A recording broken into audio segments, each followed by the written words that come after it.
right? Not the now. So that's enough of that. I think it's time to go and hit it. One of the first things we want to talk about, everyone's stuck at home. A lot of people, if you saw the video I put up yesterday, there's different ways to do hitting stuff. What are some of your favorite drills to do that you can do at home, that are simple, that are kind of your staples in your philosophy of hitting? A few of the ones that I really take control of, and I really try to pound into our everyday progression as far as hitters, is not only with PVC stuff, but there's a lot of stuff that you can do without actually ever hitting a ball. Just the gather, the load, the separation, making sure we're getting into a good athletic stance when we're getting ready to hit, and getting into a good launch angle, making sure our launch is solid. We got a good foundation there to work from. And that starts with just good movements. Yep. Being able to sequence properly, and you don't need to hit a ball off a tee. You don't need to hit front toss all the time. Just making sure you got good gather, making sure we got good rear hip drive, good posture, and we stay in that posture through the swing. So one of the ones I really focus on, I call it a slow and go. And that's a simple, just starting with feet together, making sure we start with good relaxed hands. We start that posture a little early, so we don't want our hips to sit underneath our shoulders. We want to kick it out a little bit. And as we stride away, we're basically just walking away from these hands. We don't want our hands to come inside of our shoulders as we make that front side move. We want our hands to stay back behind that backside and really get into a good coil, good stretch, good balanced launch position, not sitting too far over our backside, which, as we'll touch base on later, you hear a lot of make sure you stay behind or stay back. You get a lot of younger kids who interpret that as we need to stay back over this back hip too much. We want to really focus on making sure we've got that good balanced stride and separation into a good launch position. So without a tee, without anything, you could use PVC pipe. You don't even need a bat in your hands to do this. But making sure everything's working in sequence properly the first go, and it continues that way in every rep that you take. And the reps that you take are extremely important as far as maintaining focus and maintaining that sequence and that patterning, because once you start adding a tee or adding soft toss into your routine, if you don't have those proper sequences and patterns built before you actually start swinging, you're lost. So it's getting there early and being able to, okay, every time, boom, I'm right here, reset, here. And then you can really start feeling, once you start building those sequences and you understand how those movements actually work, with being able to control your body, controlling how your body moves forward through that ball and not back first and then out, being able to get there on a consistent basis as far as right here, now I'm ready to go, or my hands came inside, I didn't get into proper posture early. But doing those type of just independent reps, I would highly recommend, if you've got a full-length mirror, do it in front of a mirror so you can visually see what you're doing. Set up a camera, have a sister or brother, mom or dad, 5 minutes. Just record for a few minutes. Different angles, so you can kind of see how stuff's working and making sure everything's working on time all the time. Yeah, but there's a few things I want to touch on about that, and you talked about setting the foundation and repeating that process. We talk about a brick wall sometimes, right, or the foundation of a house. If you get something that's crumbling, you got a wall, right, and you just take off from the top and you put on new brick. That's not going to fix anything, right? It might fix that momentarily, but in the long run, it's going to crumble again, right? So we got to start to make sure that our foundation is good, which is being athletic, being able to control our movements, right? There's a big misconception that I see a lot of where people don't think hitting is athletic. It's one of the most athletic movements you can make in any sport besides throwing a baseball. Throwing a baseball is the most violent movement you can make on your body. But being a hitter, I challenge you to tell me something that's more athletic and more demanding of your entire body at one single second besides throwing. Right. It's just so athletic. So coming down to getting in the right position over and over again, if I get here and I get down, I'm like this, I'm not very athletic, so I'm not going to be able to make an athletic move. So if you get a mirror, which I'm glad you touched on that because I love mirrors. I use them all the time. I make everyone do their PVC stuff with a mirror. You can do that at home. You get in a mirror, you watch yourself. The biggest thing about a mirror is I'll see guys go over to the mirror and look ahead like they're looking at a picture. Look at the mirror. Watch yourself. Watch your swing. Watch everything in your swing. And different stuff too, absolutely. right? Like one time, I'm gonna watch my knees, then I'm gonna watch my hips and my shoulders, and my hands. Like watch yourself. You know, the biggest thing that we focus on as hitting instructors and hitting guys is the why, right? Understanding the why. Once you understand the why, you can do anything with your swing, because once you get here, it's very, very simple. It's very, very much so the same. And the simpler you can make that swing too, you know, without all the wasted movements, you get a lot of kids who, I understand wanting to emulate the big leaguers. Trying, you know, everybody wants to hit like Trout. Everybody wants to hit like Bryce Harper. Everybody wants to hit like Aaron Judge. You're not them. You are not them. You are your own individual. And if you look at them, their starts, they're all different.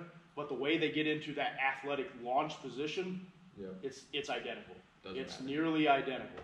So, I mean, however you start your swing, if you can't maintain that posture or get into that athletic position to fire now on front foot strike, like you're behind the curve. So being able to get there, and it doesn't matter if you start like one of my favorite people to go to is Fernando Tatis. How he used to start, everything was like this, you know. What years were those? Late 90s, early 2000s.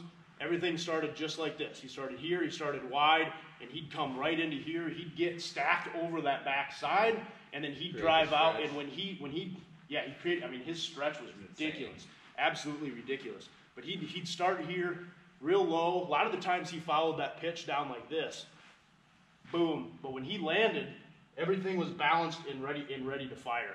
He never got into an unbalanced launch position in his swing. And that was just what he had to do to be able to get into that position too. And like you look at a guy like Bellinger, right? Where if you look at him from the naked eye, right, as a non-hitting coach or something like that, he does a lot of things wrong. Oh, terrible. Same with Yelich, right? Bellinger specifically, he lands here. He lands open. But yet he's still able to get the outside pitch because he maintains his posture, he creates good stretch. He keeps his shoulders down through the baseball.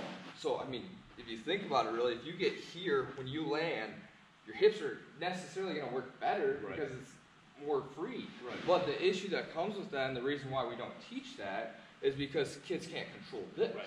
So we have to keep kids squared up. So a part of it comes down to knowing your body and knowing what your body needs to do in order to be able to accomplish the things you want to do. And that's why Bellinger's so good at what he does, because he knows his body very well. So that's super important. And I always make the reference, they're making $15, $25 million a year. It's their job. That's what they're doing for a career. Yeah. You're not there yet. And you don't see, everyone sees the games. Everyone sees the highlights. You don't see what they do you don't see outside of there. You look at a major league game, say it starts at 7 o'clock at night. When are they showing up? 8, 10 o'clock in the morning. They're getting a workout in, they're getting their hitting sessions in, they're getting stretched out, getting dressed, on-field BP then. Like, they're there for a whole day. Yeah, their 7 o'clock game is an 18, 20-hour day. Yeah. It's just because they have their stuff that they have to go through and get to, and it's because it's their job. They have the time to do that. Right. To build off that one drill that I really like to do to force yourself to get into posture is, I'm going to just do the lefty so it looks a little bit better. You get here, you get super, super tall. You get everything right underneath of each other. And as you start to step back, you start to sink into your hips more. And then once you get back to here, you should be in that good posture, and you have to really feel yourself maintain that as you come forward and pull that top half back to create that stretch, because it just allows you to feel that position. Go back into that straight up pose.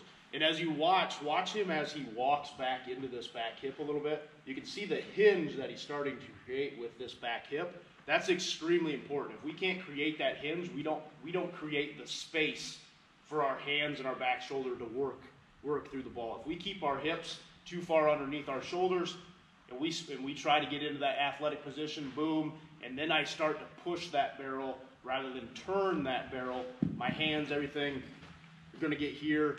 We'll talk about knob to baseball and the myths behind that later. But if we can't get into that posture to allow our shoulders and everything to work underneath each other instead of around each other, you're taking yourself out of that athletic position. Yeah. And that's where these things are so awesome. Absolutely. You know, they're super universal. You can do anything you want with them. You can use them as a line for someone to follow, as something to show as a bat, or anything. They're $2 at most at Menards. Go anywhere, go get one. Okay, a 5-foot pole. If you're tall like him, get a 6-footer. I'm short, so the 5-foot works for me. If you're at home and you don't want to go out or you can't go out, broomstick. Take off the grooming part of it and use that. I say that a lot with my kids too. We do a lot of PVC, especially at our individuals.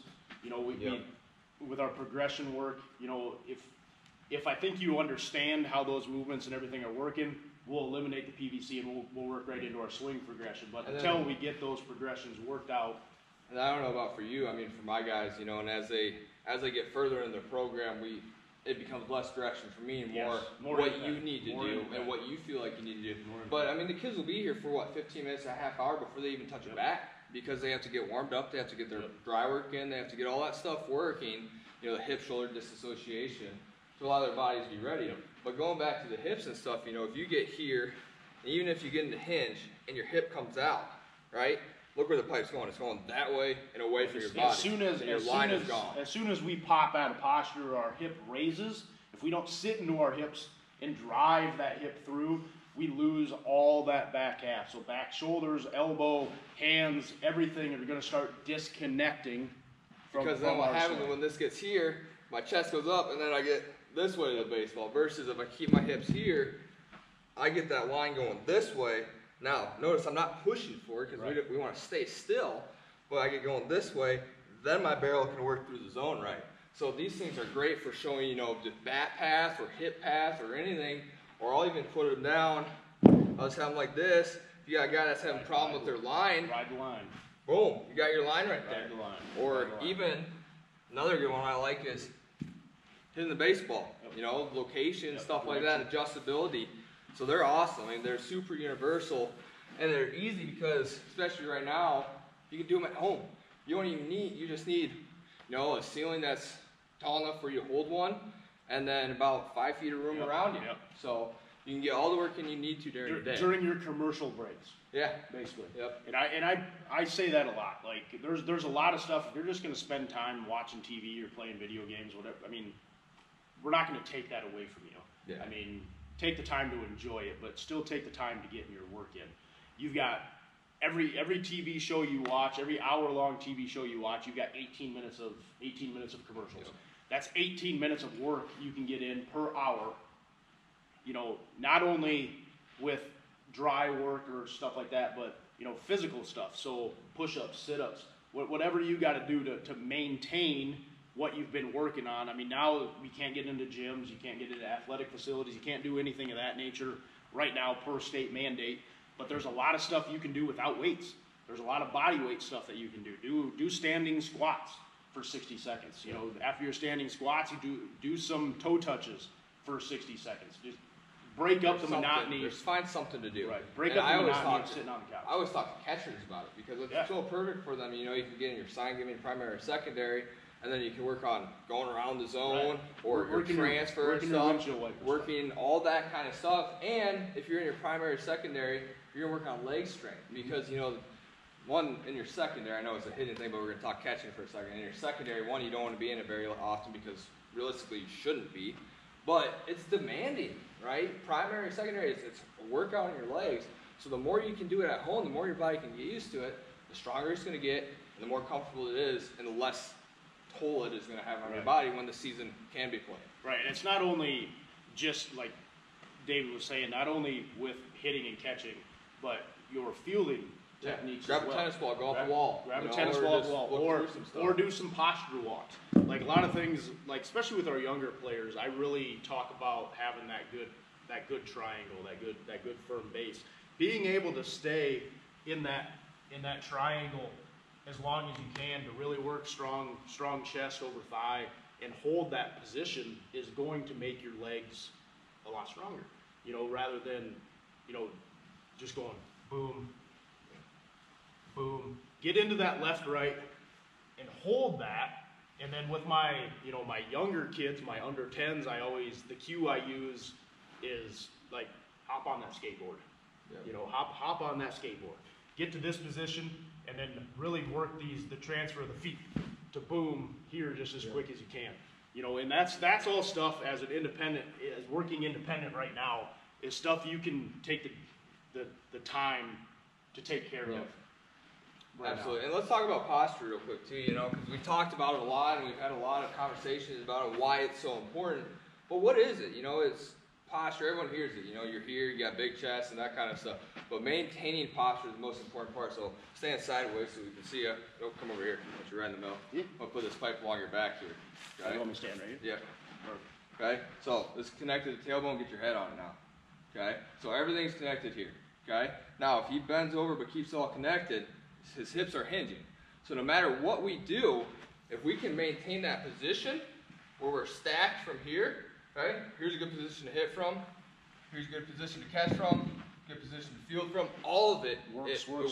So if you got this or a broomstick or something, you're at home, grab one of these. Hey, mom. Hey, dad. Hey, brother. Hey, sister. Hold this on my tailbone, my back, and my head for me. I got to do some stuff to get this figured out to get into posture. Because posture in sports is different than posture in everyday life, right? This is good posture right now. And hitting and throwing and anything, this is not good posture. We want to be more over our body, but we have to maintain our head back and tailbone relationship to be able to get into that.